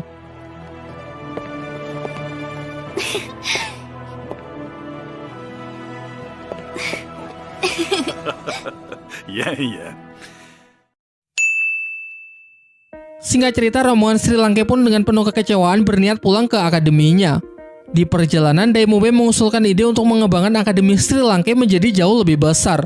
Semua murid pun mendukung ide tersebut, termasuk Sing Ming yang bersedia mengabdikan dirinya. Berjalan sampai ke gerbang kota, Flander secara tidak sengaja melihat sebuah poster yang berisi mengenai Akademi Lanba yang sedang mencari beberapa guru baru. Sing Ming lalu menjelaskan bahwa Akademi Lanba merupakan akademi kecil di kota Tiandou. Uniknya, akademi ini memiliki aturan khusus yaitu tidak menerima keturunan bangsawan dan hanya menerima rakyat biasa. Singkat cerita, setelah dilakukan pengujian terhadap kelayakan beberapa calon pendaftar guru dari Akademi Sri Lanka, lalu mereka pun diantar ke kantor kepala akademi untuk menyelesaikan urusan administrasi. Sangat mengejutkan karena di sana terdengar suara yang tidak asing bagi Flander dan Master Xiao. Dan benar saja, seorang wanita pemilik Akademi Lanba bernama Liu Erlong yang ternyata adalah kawan lama dari Flander dan Master Xiao di masa mudanya. Dulu mereka tergabung dalam trio segitiga emas, tim yang cukup terkenal di dunia Daoluo pada masanya. Dan uniknya lagi, Liu Erlong merupakan cinta lama dari Master Xiao yang membuat pertemuan mereka terasa sangat canggung. Di dalam, Flander menceritakan semua masalah yang tengah ia hadapi, mengenai rencana untuk meminjam nama Akademi Tiandou untuk mengikuti turnamen pertarungan roh, serta penghinaan yang dilakukan oleh kaum bangsawan kerajaan. Mendengar hal itu membuat Liu Erlong sangat emosi. Sebagai sahabat lama, ia mengatakan akan bersedia untuk membantu, bahkan memberikan Akademi Lanba kepada Flander hingga mempersilakannya jika ingin mengganti nama akademi ini menjadi Akademi Sri Lanka. Di waktu makan malam, Master Xiao yang masih merasa tidak nyaman memutuskan untuk pergi keluar ruangan. Di luar, ia menceritakan kepada Tang San mengenai kisah dari masa lalunya. Dahulu, ia merupakan bagian dari klan naga tiran petir biru. Namun karena dinilai kurang berbakat dalam kekuatan roh, ia menjadi sangat terkucilkan. Hingga pada akhirnya ia memutuskan untuk pergi meninggalkan klan untuk berkelana di dunia Daoluo dan berharap suatu hari ia bisa kembali untuk membuktikan dirinya. Sayangnya perjalanan itu tak semudah apa yang ia bayangkan, karena dalam usahanya tersebut ia banyak bertemu dengan orang-orang jahat. Beruntung pada suatu momen ia diselamatkan oleh seorang pemuda bernama Flander. Sejak saat itu keduanya mulai menjalin pertemanan dan berjanji akan berkelana bersama di dunia Daoluo. Suatu hari ketika tengah menyusuri hutan, mereka bertemu dengan seorang gadis cantik bernama Liu Erlong. Singkat cerita, seiring berjalannya waktu, mereka menemukan kecocokan satu sama lain dan memutuskan untuk berkelana bersama dan menamai trio mereka sebagai segitiga emas. Namun seiring berjalannya waktu pula, perasaan lain di dalam diri mereka mulai tumbuh. Terjadi cinta segitiga di mana dua pria menyukai satu gadis yang sama. Di sini Master Xiao secara sukarela bersedia mengalah dan menyuruh Flander untuk mengungkapkan perasaannya kepada Liu Erlong karena Master Xiao sudah sangat pesimis mengingat secara kekuatan fisik ia begitu lemah sehingga tak mungkin disukai. Akan tetapi siapa sangka ketika Flander sudah menyatakan perasaannya, terungkap bahwa pria yang disukai Liu Erlong sebenarnya justru adalah Master Xiao. Hal ini tentu membuat Master Xiao sangat gembira, sementara Flander tak sedikit pun menaruh kebencian dan dengan cepat bisa menerima hal itu. Seharusnya sampai di sini kisahnya memiliki ending yang bahagia, namun yang terjadi justru sebaliknya. Di malam pernikahan dirinya dan Liu Erlong di mana Flander bersedia menjadi penghulu, tiba-tiba datanglah paman Master Xiao yang berasal dari klan naga tiran petir biru untuk mengagalkan acara mereka. Master Xiao pun dibuat sangat terkejut saat tahu kalau ternyata Liu Erlong adalah putri dari pamannya, sehingga mereka tidak bisa menikah lantaran masih terikat hubungan persaudaraan. Jelas kejadian ini membuatnya sangat syok dan frustasi. Untung saja ketika ia akan melakukan bunuh diri, Flander datang tepat waktu untuk mencegahnya. Dan di titik inilah trio segitiga emas akhirnya bubar dan mereka memutuskan untuk mengambil jalan masing-masing. Di akhir cerita, Master Xiao mengatakan bahwa setelah peristiwa itu ia sangat merindukan Liu Erlong, namun upaya pencariannya tidak pernah membuahkan hasil. Dari balik pohon, ternyata Liu Erlong sedari awal menguping cerita dari Master Xiao. Singkat cerita, kini keduanya sudah bisa memahami perasaan satu sama lain dan cinta di hati mereka pun perlahan mulai bersemi kembali. Tang San yang merasa tidak enak akan mengganggu momen romantis dari gurunya memutuskan untuk pergi terlebih dahulu. Namun saat dalam perjalanan kembali ke akademi, ia merasa kalau ada seseorang yang diam-diam mengikutinya. Dan benar saja, ternyata kakek Dugu datang untuk menculiknya. Dibawalah Tang San ke markasnya, sebuah gua di mana terdapat banyak ular dan hawa racun yang begitu pekat. Setelah tersadar, kakek Dugu langsung bertanya kepada Tang San bagaimana dirinya bisa mengatasi racun ular giok dari kekuatan cucunya saat pertarungan di arena. Dengan nada menyindir, Tang San menjawab bahwa alkohol adalah lawan dari racun ular. Dengan ketidaktahuannya mengenai hal sepele semacam itu, ia mempertanyakan kelayakan dari kakek Dugu untuk dijuluki sebagai pengguna racun terkuat. Masih melanjutkan ucapannya, Tang San mengatakan kalau racun milik kakek Dugu hanyalah racun sampah. Hal ini karena racun yang ia gunakan sebagai senjata andalan di waktu yang bersamaan juga meracuni tubuhnya sendiri. Awalnya kakek Dugu menyangkal perkataan Tang San. Namun setelah Tang San menyebutkan beberapa keluhan yang memang sering kakek Dugu rasakan selama ini, ia mulai berpikir kalau anak di depannya tidak cuma asal bicara.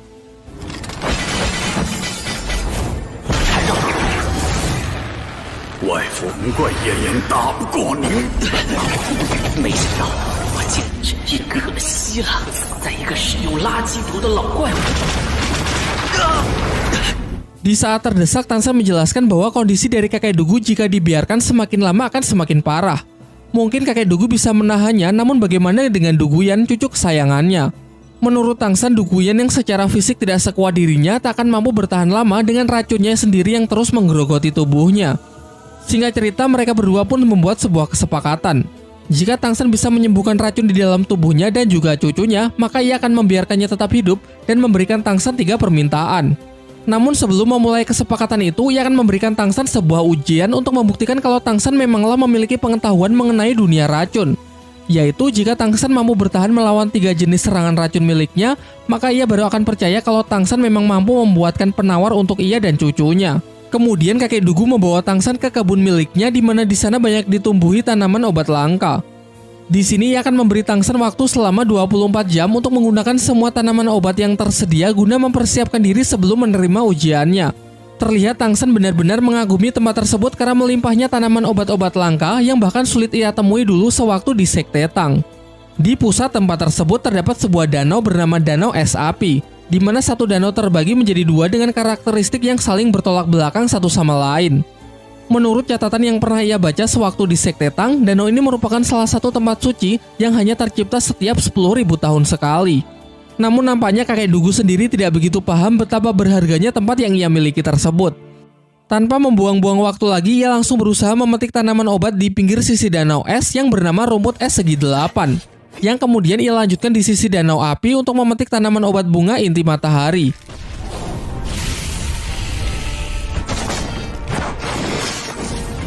Kemudian ia bergegas memakan keduanya dan segera berkultivasi untuk mengupgrade tubuhnya agar memiliki imunitas tinggi terhadap berbagai macam jenis racun. Di luar perkiraan, ternyata proses tersebut benar-benar sangatlah menyakitkan.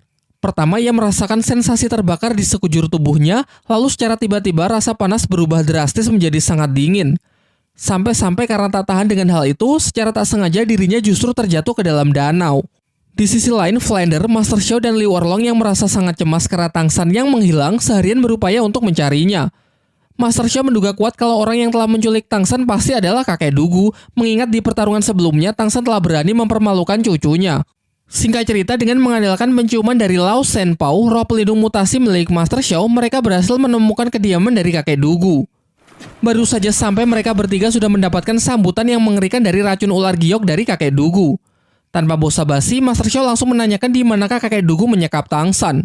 Namun si kakek menjawab kalau Tang San sudah mati. Percaya tidak percaya, mendengar hal itu jelas membuat ketiganya menjadi sangat emosi. Mereka pun bersiap menyatukan kekuatan untuk membalaskan dendam muridnya tersebut. Sebagai tim yang cukup terkenal pada eranya, yang mendapatkan julukan segitiga emas, tentu pihak Master Xiao tak bisa dianggap enteng. Di sini mereka menggunakan teknik roh yang tidak biasa, yaitu dengan menyelaraskan dan menggabungkan ketiga kekuatan roh pelindung menjadi kekuatan baru yang berwujud siluman naga emas.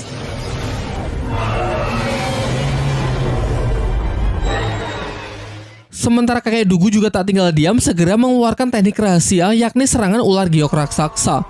Benturan dua kekuatan tersebut begitu dahsyat yang dilanjutkan dengan pertarungan di udara.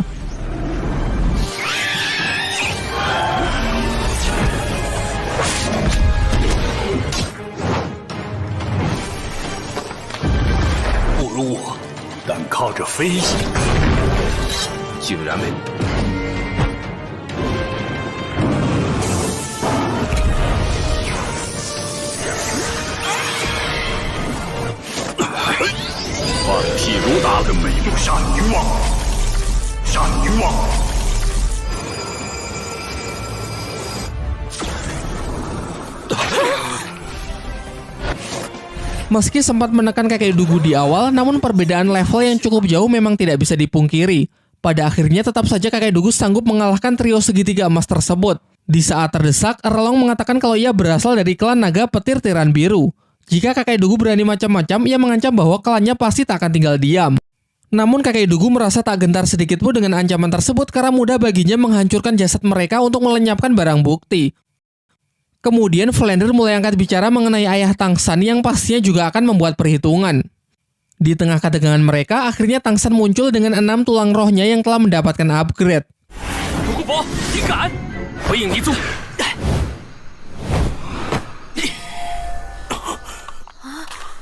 Tang San kemudian mulai membicarakan mengenai kesepakatan sebelumnya yang kini sudah siap ia terima. Dan mengingat 3 permintaan yang akan diberikan kakek Dugu, Tang San mengambil salah satunya agar kakek Dugu tidak sedikit pun menyentuh orang-orang dari Akademi Sri Lanka. Singkat cerita, setelah Tang San meyakinkan ketiga gurunya, mereka pun bersedia pergi dan membiarkan Tang San menyelesaikan perjanjiannya dengan kakek Dugu. Sebelum Tang San mulai meramu obat penawar untuk cucunya, sesuai kesepakatan, ia harus menyelesaikan ujian yang akan kakek Dugu berikan. Ujian tahap pertama, Tang San harus bisa mengatasi serangan racun tingkat menengah miliknya. Dan tentu saja berkat kultivasi Tang San sebelumnya, dengan mudah ia bisa melewatinya. Masuk ke ujian tahap kedua, Tang San harus bisa mengatasi gigitan dari ular giok 9 sisik yang dikatakan sebagai hewan paling berbisa di dunia yang jelas memiliki racun lebih kuat dari ujian pertama. Kemudian Tang San memberikan tambahan perjanjian, jika ia bisa mengatasi racun kali ini, maka ular ini akan menjadi miliknya.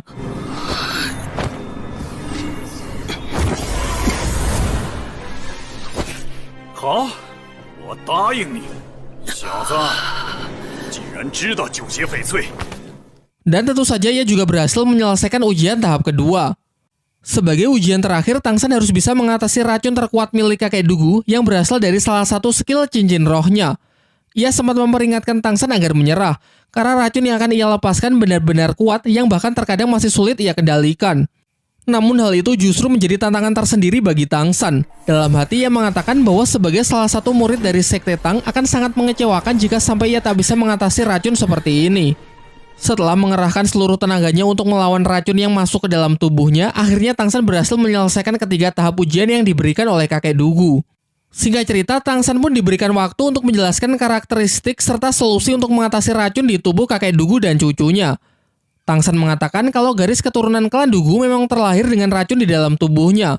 Melalui kekuatan roh pelindungnya, mereka bisa mengendalikan racun tersebut untuk digunakan sebagai senjatanya. Namun tanpa disadari, di waktu yang bersamaan racun itu juga meracuni darah di tubuhnya sendiri.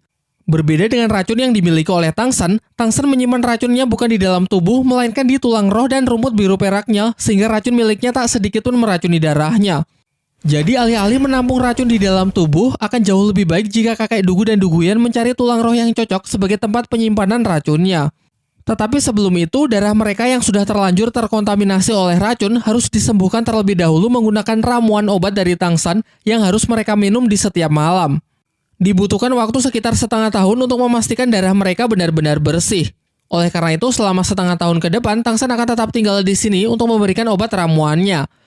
Kakek Dugu yang masih belum sepenuhnya percaya dengan Tangsan menaruh sebagian inti dari kekuatan rohnya di dalam tubuh Tangsan untuk menjamin agar Tangsan tidak macam-macam.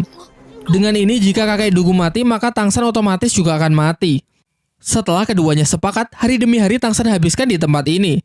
Namun sebenarnya sebagian besar waktu ia habiskan untuk berlatih, berkultivasi, serta bereksperimen dengan tanaman obat yang melimpah. Sementara itu, teman-temannya yang lain juga sedang mendapatkan latihannya masing-masing, seperti Mang Hojun yang sangat cocok berlatih di tempat bersuhu ekstrim untuk melatih kekuatan apinya. Begitu pula dengan para murid Akademi Sri Lanka yang lain, tempat dan jenis latihannya juga disesuaikan dengan tipe kekuatan agar mendapatkan hasil latihan yang optimal. Singkat cerita, setengah tahun pun telah berlalu. Tidak cuma membuat ramuan obat untuk kakek Dugu, Tangsan juga menyempatkan dirinya untuk membuat senjata rahasia. Diperlihatkan kali ini ia membuat 3 peluru jarum yang memiliki efek racun paling mematikan. Ia menjelaskan bahwa seorang master roh bergelar dahulu sekalipun belum tentu bisa menahannya. Setengah tahun yang mereka jalani bersama membuat keduanya juga semakin akrab. Kakek Dugu lalu meminta inti kekuatan roh yang dulu pernah ia tanam di dalam tubuh Tangsan karena merasa bahwa sekarang Tangsan benar-benar sudah bisa dipercaya. Selanjutnya, ia akan membawa Duguyan agar Tangsan juga menyembuhkan racun di dalam tubuh cucunya tersebut.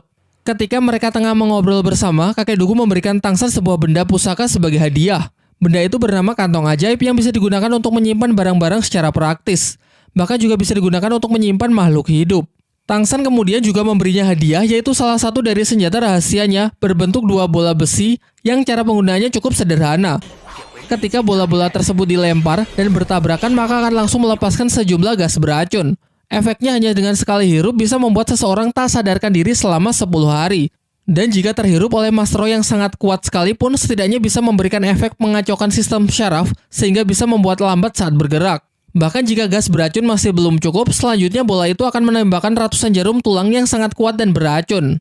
Setelah itu, kakek Dugu menyuruh Tangsan segera kembali ke akademi mengingat turnamen terbesar di dunia Daulo sudah semakin dekat.